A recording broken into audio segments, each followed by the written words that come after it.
రైతు పోరాటం చేస్తూ ఉంటాడు, చదువుకునే పిల్లలు పోరాటం చేస్తారు, పరీక్షల్లో ఉత్తీర్ణ అవ్వాలని, ఉద్యోగాల కోసం ప్రయత్నం చేసే వాళ్ళు పోరాటం చేస్తూ ఉంటారు, ఉద్యోగాలను సంపాదించుకోవాలని. కుటుంబ యజమాని పోరాటం చేస్తూ ఉంటాడు, దేనికి? కుటుంబాన్ని పోషించడానికి, సంరక్షించడానికి. అయితే విశ్వాసి అయినా అవిశ్వాసి అయినా ఈ పోరాటాలన్నీ చేయవలసిందే. ఒక విశ్వాసిగా మనము కూడా కొన్ని పోరాటాలు చేయవలసిన అవసరము ఎంతైనా ఉన్నది. ఎన్నో విషయాలకు వ్యతిరేకముగా మనము మన విశ్వాస యాత్రలో పోరాటం చేయబద్ధులమై ఉన్నాము ప్రియులారా. మట్టుకు కొన్ని ఏ సంఘటనల గురించి మనము పోరాటం చేయాలి, ఏ విషయాలకై వ్యతిరేకముగా ఒక విశ్వాసిగా మనం పోరాటం చేయాలో ఈ మధ్యాహ్న కాల సమయంలో మనము ధ్యానం చేద్దాం. మొదటిదిగా సహోదరులు చదివినట్లయితే త్వరగా ముగిస్తాను. ఎఫెసీయులకు రాసిన పత్రిక 6వ అధ్యాయం 12వ వచనం. ఎఫెసీయులకు రాసిన పత్రిక, ఏలయనగా మనము పోరాడునది శరీరులతో కాదు కానీ ప్రధానులతోనూ అధికారులతోనూ ప్రస్తుత అంధకార సంబంధులకు లోకనాథులతోనూ ఆకాశ మండలమందున్న దురాత్మల సమూహములతోనూ. చాలండి. మనము ఎవరితోటి పోరాటం చేయాలి? ఇంటి పక్కన ఉన్న ఇరుగు పొరుగు వారితోటి కాదు, అసలు శరీర సంబంధులతోటే కాదంటున్నాడు దేవుడు. ఒక మనిషితోటి కాదు మనం పోరాటం చేయాల్సింది, ఒక వ్యవస్థతోటి కాదు. మనము ఒక ఇంట్లో ఉంటా ఉంటే ఇరుగు పొరుగు వారితోటి మనకు సమస్యలు వస్తూ ఉంటాయి, వారితోటి కాదు మనం పోరాటం చేయాల్సింది. ఆ సమస్య వెనక ఉన్న అంధకార శక్తులతోటి మనం పోరాటం చేయాలి, దుష్ట శక్తులతోటి మనం పోరాటం చేయాలి. వారిని ఆ విధంగా మన మీద నడిపిస్తున్న చీకటి అంధకార దురాత్మ శక్తులతోటి మనము పోరాటం చేయాలి. మనం కంటికి కనిపించే వాటితోటి మనము పోరాటం చేయకూడదు. మనం పోరాటం చేయవలసింది ఎవరితోటి అంటున్నాడు? శరీర సంబంధులతోటి కాదు, అంధకార శక్తులతోటి, ఆకాశ మండలంలో ఉన్న అంధకార శక్తులతోటి మనము పోరాటం చేయాలి. ఎవరితోటి గొడవలు పెట్టుకోకండి. ఇరుగు పొరుగు వారితో అయినా, సంఘంలో అయినా, బయట అయినా, ఉద్యోగాలు చేసే దగ్గర అయినా, పనులు చేసే దగ్గర అయినా, మిమ్మల్ని ఒక యోబు జీవితం మనం చూసినట్లయితే యోబునకు కలిగిన సమస్తము మీద దేవుని కంచె ఉన్నది. అది యోబు ఒప్పుకోకపోయినా సాతానుడే ఒప్పుకున్నాడు, అపవాది ఒప్పుకున్నాడు. యోబుకు కలిగిన సమస్తము చుట్టూ నీ కంచె వేసి ఉన్నావు కదా అంటున్నాడు. చూడండి, ఎవరు చెప్తా ఉన్నారు? దేవుని బిడ్డలు చెప్తా ఉన్నారా? సాతానుడే చెప్తా ఉన్నాడు. దేవుని బిడ్డల చుట్టూ ఏముంటుంది? దేవుని కంచె ఉంటుంది. కాబట్టి మనం పోరాడాల్సింది ఎవరితోటి? అంధకార శక్తులతోటి, కంటికి కనపడే మనుషులతోటి మనం ఎవరము గొడవ పెట్టుకోని అవసరం లేదు. ఆ గొడవలకు ప్రేరేపించేది ఎవరు అని అంటే అంధకార దురాత్మలే. నీకు ఎదురుగా ఉన్నవాడు నీతో గొడవ పెట్టుకున్నా, నీ ఎదురుగా ఉండేవాడు నీకు వ్యతిరేకంగా పనిచేస్తున్నా, దాని వెనక ఉన్నది ఎవరు? ఆడు కాదు. వాడిని ప్రేరేపిస్తా ఉన్నది ఎవరు అని అంటే అంధకార శక్తులు, సాతాను శక్తులు. అవన్నీ కూడా దానికి మనం చేయాల్సింది ఏమిటి? ప్రార్థన పోరాటము మనకు కావాలి. మనుషులతో మనము ఏమి చేయడానికి లేదు. సాతాను వచ్చాడు యోబు మీదకు. యోబు ఏం చేశాడు? సాతానుతోటి కానీ వచ్చిన వాళ్ళతోటి కానీ పోరాటం చేశాడా? ప్రార్థనా శక్తి, ప్రార్థనలోనే ఆయన పోరాడాడు. యోబు ఒక పోరాట యోధుడు, పోరాటంలో నిలబడ్డాడు, రెట్టించిన సంపాదించుకున్నాడు. రెట్టింపైన ఆశీర్వాదాలను దేవుని యొద్ద నుంచి తిరిగి సంపాదించుకున్నాడు. పోగొట్టిన దానికి రెట్టింపైన ఆస్తిపాస్తులు, ఆశీర్వాదాలు యోబు ఆ రోజున సంపాదించుకున్నాడు. కనుక ప్రియులారా, ఒక విశ్వాసముగా మనము మన జీవనయానం సాగించేటప్పుడు మనం ఎవరి మీద పోరాటం చేయాలి అని అంటే మనుష్యులతోటి కాదు. మనం పోరాటం చేయవలసింది అపవాదితోటి పోరాటము చేయాలి మొదటిగా. రెండవదిగా రోమీయులకు రాసిన పత్రిక 7వ అధ్యాయం 23వ వచనం. వేరొక నియమము నా అవయవములలో ఉన్నట్లు నాకు కనబడుచున్నది. అది నా మనస్సునందున్న ధర్మశాస్త్రముతో పోరాడుచు నా అవయములలోనున్న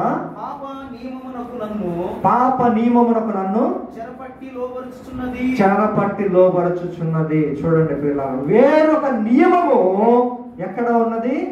నా అవయవములలో ఉన్నది. అవయవములు అంటే ఏంటి? శరీరం. వేరొక నియమం, ధర్మశాస్త్రమునకు వేరైనది, ధర్మశాస్త్రమునకు వ్యతిరేకమైన నియమము మన శరీరాలలో ఉన్నది. ఇది దేనికి వ్యతిరేకంగా పోరాడుతూ ఉన్నది అంటే ధర్మశాస్త్రానికి అనుసరించి నడుచుకునే మన మనస్సుతోటి పోరాటం చేస్తూ ఉన్నది. మన మనస్సు ఏమో ధర్మశాస్త్రాన్ని అనుసరించి నడుచుకోవాలని ప్రేరేపిస్తూ ఉంటుంది.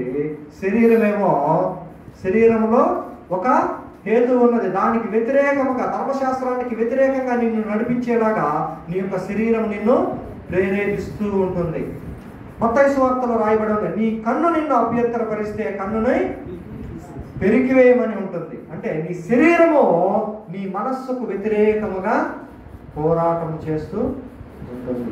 నీ మనస్సు వాక్యాన్ని నింపుకొని, ప్రార్థనను నింపుకొని, ఆత్మీయతను నింపుకొని ఉన్నట్లయితే నీ మనస్సు నీ శరీరాన్ని జయిస్తుంది, పోరాడుతుంది. ఈ పోరాటంలో నీ శరీరాన్ని నీ మనస్సు జయిస్తూ ఉంటుంది. నీ మనస్సులో గనక వాక్యము లేకపోతే, ధర్మశాస్త్రము లేకపోతే నీ మనస్సు శరీరానికి కావలసిన పనులు చేసుకో. నీకు కూడా నేను సహకరిస్తా. సిగరెట్ తాగుతావా? తాగు. మందు తాగుతావా? తాగు. వ్యభిచారం చేస్తావా? చెయ్యి. చేసేదెవరు? శరీరం. ఫలితం అనుభవించేదెవరు? ఆత్మ.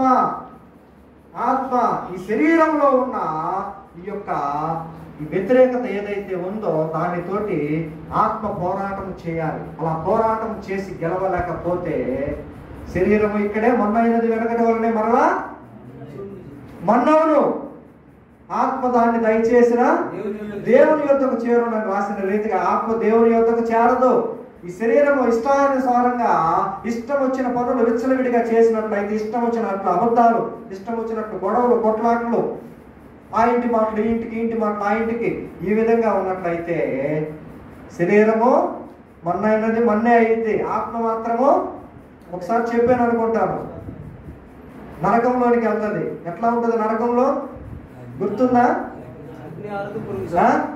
ఒక వేలికి చిన్న ఘాటు పెట్టుకోండి. మళ్ళీ ఒకసారి గుర్తు చేస్తాను. నరకము ఎంత బాధగా ఉంటుంది అంటే వేలికి ఒక చిన్న బ్లేడ్ తోటి చిన్న ఘాటు పెట్టుకోండి. చాలా అంటే చాలా చిన్నది, చిన్న ఘాటు పెట్టుకొని దాని మీద ఎర్రటి కారం చల్లుకోండి. చిన్నటి ఘాటు మీదే ఆ కారం చల్లుకోండి. కొద్దిగా మంటని వస్తుందేమో. ఆ మండే వేలుని తీసుకెళ్ళి నిప్పు మీద పెట్టండి. చాలా హాయిగా ఉండేది. అవునా? ఎట్లా ఉంటుంది? ఎంత శరీరం చెప్పండి. నాదైతే 6 అడుగులు. మీకు ఇచ్చిన దేవుడు ఇచ్చిన దాన్ని బట్టి 5.5, 5.8 ఎంత ఉంటారు. ఇంత శరీరంలో ఒక చిన్న ఘాటు, శరీరం మొత్తానికి కోసుకోవద్దు. చిన్న ఘాటు పెట్టుకొని ఆ ఘాటు మీద కొంచెం కారం చల్లుకొని దాన్ని నిప్పు మీద ఇలా ఆడించండి. మంట మీద ఎలా ఉంటుంది? అంత అల్లాడిపోతారు, విలవిల్లాడిపోతారు. అయితే నరకంలో ఈ చిన్న ఘాటు ఏ విధమైన బాధ అనుభవిస్తుందో శరీరం మొత్తము అదే బాధ ఉంటుంది. అంతకంటే 100 బాధ ఉంటుంది. ఆ బాధలోనికి మన ఆత్మ వెళ్లకుండా ఉండాలి అని అంటే మన శరీరాన్ని మనము జయించాలి, పోరాడాలి. మన ఆత్మలో వాక్యము ద్వారా, ఆత్మీయత ద్వారా మనము శరీరంతో పోరాడి జయించాలి. ఎవరితో మనం పోరాడాలి? మన శరీరంతో. మొదటిగా అంధకార సంబంధమైన దురాత్మలతోటి మనము పోరాటం చేయాలి. రెండవదిగా ఎవరితో మనం పోరాటం చేయాలి? మన శరీరంతోటే. నిద్ర లేచిన దగ్గర నుంచి మనం పోరాటం చేసేది ఎవరితోటి? సమాజంతో చేస్తూ ఉంటాం, ఇరుగు పొరుగు వారితో చేస్తూ ఉంటాం, మన సమస్యలతో చేస్తూ ఉంటాం. దేవుని వాక్యం చెప్తా ఉంది, మన విశ్వాస యాత్రలో మనము జైత్ర యాత్ర విశ్వాసంగా కొనసాగాలి అని అంటే మనం చేయాల్సిన పోరాటము అంధకార సంబంధమైన దురాత్మలతోటి మనము పోరాటం చేయాలి. రెండవదిగా మన శరీరముతోటే మనము పోరాటము చేయాలి. మూడవదిగా మత్తయి సువార్త 24వ అధ్యాయము 24వ వచనం. అబద్ధపు క్రీస్తులను అబద్ధపు ప్రవక్తలను వచ్చి సాధ్యమైతే ఏర్పరచబడిన వారిని సహితము మోసపరచుటకై గొప్ప సూచక క్రియలను మహాకార్యములను కనబరచెదరు.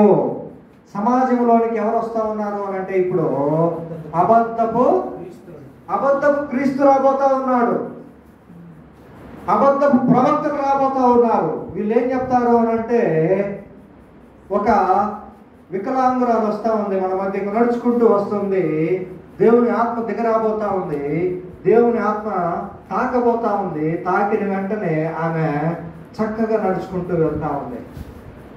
టచ్ అంటారు, అక్కడ దాకా కుట్టుకుంటూ వస్తారు పాపం. ఆయన టచ్ అనగానే బాగా నడుచుకుంటారు. ఏంటివన్నీ అబద్ధపు ప్రవక్తలు ఏం చేస్తారు? వాళ్ళు సూచక క్రియలు చేస్తారు, మ్యాజిక్లు చేస్తారు. మా దగ్గరికి ఒక ఆవిడ వస్తూ ఉంటుంది, అయ్యగారు మా ఆయన మారాలని ప్రార్థన చేయండి. పదే పదే ఇదే మాట, మా ఆయన మారాలి, మా ఆయన మారాలి, మా ఆయన మారాలి. సరేనమ్మా, ప్రార్థన చేస్తాను తల్లి, ప్రార్థన చేస్తాను. సరే, మార్చకపోవడం దేవుని చిత్తం, అది మారాలని అయితే ప్రార్థన చేస్తాను. ఏ విధంగా మార్చమంటావు తల్లి? ఎలుగుగా మార్చమంటావా, పిల్లిగా మార్చమంటావా అని అడిగారు. అంతే కదా. ఆవిడేమడిగింది నన్ను, అయ్యగారు మా ఆయన మారాలి. మనము విజ్ఞాపనలు లేదా ప్రార్థన మనవులు చేసేటప్పుడు లేదా దేవునికి మన విజ్ఞాపనలు చెల్లించేటప్పుడు స్పష్టత ఉండాలి ప్రార్థనలో. నిద్ర మంకుతోటి ప్రార్థన చేయకండి ఎప్పుడు కూడా. నిద్ర మంకులో ప్రార్థన చేస్తే దేవా నన్ను ఆశీర్వదించు అనేది బదులు దేవా నన్ను శిక్షించని ప్రార్థన చేస్తారు. అపవాది మీ మీద పని చేస్తాడు. నిద్ర మంకులో మీతోటి, మీ పెదవులతోటే కాని మాటలు మీతోటి పలికిస్తాడు. కాబట్టి మెలకువగా ఉండి ప్రార్థన చేయండి అని చెప్పాడు దేవుని మాట. మెలకువగా ఉండి ప్రార్థన చేయాలి. నిద్రమత్తులో ఎప్పుడు ప్రార్థన చేయొద్దు. చక్కగా నిద్రపోండి, నిద్ర వస్తే మెలకువ కలిగి మాత్రమే ప్రార్థన చేయండి. నిద్రమత్తులో మంకుగా కనుక మీరు ప్రార్థన చేస్తే మీకు రావాల్సిన ఆశీర్వాదాలు కాస్త శాపవచనాలు అవుతాయి. అవి రావడానికి కారణం ఏంటి అని అంటే మీ నోటి ప్రార్థనే. నిద్ర మత్తులో మీరే దేవుణ్ణి దేవా నన్ను శిక్షించు, దేవా నన్ను శిక్షించు అని ప్రార్థన చేసే విధంగా అపవాది ప్రభావితం చేస్తాడు దేవుడు. అయితే ఆవిడ వచ్చి అడిగినప్పుడు ఏమని అడిగింది? మారాలి. ఏ విధంగా మారాలి? ఆయన తాగుపోతాయా? తాగుడు మానిపించి దేవుడి సన్నిధిలోనికి వచ్చే విధంగా, దేవుని రక్షణ పొందే విధంగా ప్రార్థన చేయాలని చెప్తే, అలాగేనమ్మా మీ భర్త రక్షణ కొరకు ప్రార్థన చేస్తాం.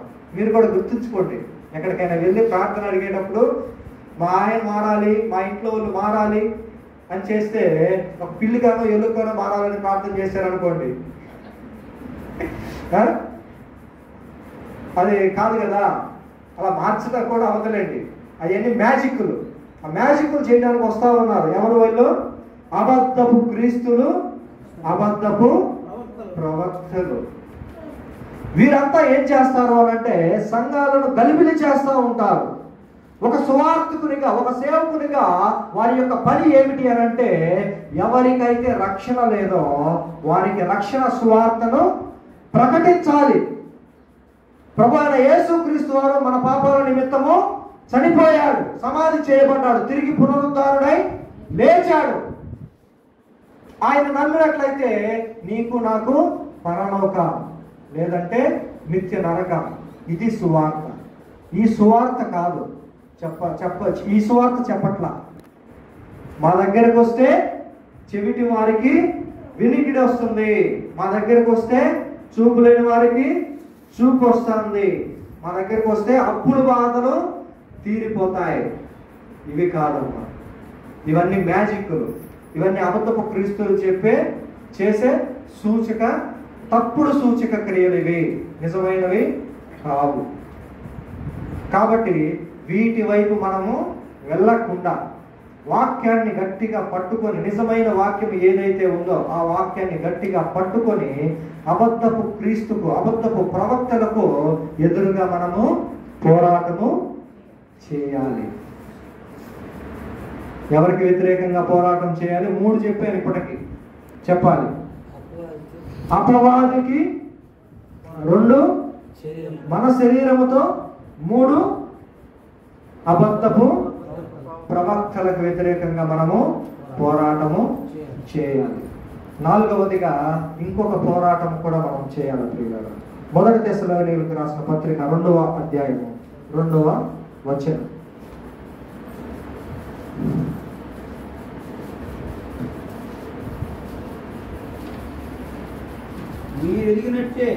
మీరెరిగినట్టే మేము ఫిలిప్పీలో ముందు శ్రమపడి అవమానము పొంది ఎంతో పోరాటముతో దేవుని సువార్తను మీకు బోధించుటకై. చాలండి. మీరెరిగినట్టే ముందు ఏం పడి? శ్రమపడి, నిందలు పడి, అవమానము పడి పోరాటము చేస్తా ఉన్నారు మన పితరులు. ఈ రోజున మనం ఇంత ప్రశాంతమైన వాతావరణంలో దేవుడు ఒక చక్కని మందిరం ఇచ్చాడు, కరెంట్ ఇచ్చాడు, ఫ్యాన్లు ఇచ్చాడు. ఫ్యాన్ల కింద కూర్చొని చక్కగా సువార్త వింటున్నాము అని అంటే మన పితరులు ఆనాడు ఎంత శ్రమ పడ్డారు ప్రియులారా. ఎంత శ్రమ! ఎన్నో శ్రమలు పడి, ఎన్నో అవమానాలు భరించి వారు చేసిన పోరాట ఫలితమే మనం ఈరోజు వింటున్న ఈ సువార్త. మనకు మందిరానికి వచ్చి కూర్చొని దేవుని సువార్త వినడం ఎంతో తేలికైన పని, చాలా తేలిక.